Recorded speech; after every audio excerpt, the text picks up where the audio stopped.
دیانتداری ایک ایسا عمل ہے جو اللہ اور اس کے محبوب صلی اللہ تعالیٰ علیہ وآلہ وسلم کو بہت زیادہ پسند ہے،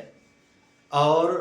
یہی صداقت و ایمانداری اور دیانتداری سرکار کریم صلی اللہ تعالیٰ علیہ وآلہ وسلم کا نمایاں وصف بھی ہے۔ اور اللہ کے پیارے محبوب صلی اللہ تعالیٰ علیہ وآلہ وسلم نے ارشاد فرمایا کہ لا ایمان لمن لا امانت له، کہ جو بندہ امانت داری سے، دیانتداری سے کام نہیں لیتا، فرمایا اس بندے کا ایمان ہی نہیں ہے۔ گویا دیانتداری کی وجہ سے ہمارا ایمان کامل ہو جاتا ہے، اور اگر ہم بددیانتی سے کوئی کام کریں، اگر ہم خیانت سے کام لیں، تو خیانت کرنے کی وجہ سے وہی ہمارا کیا ہوا عمل ہمارے ایمان میں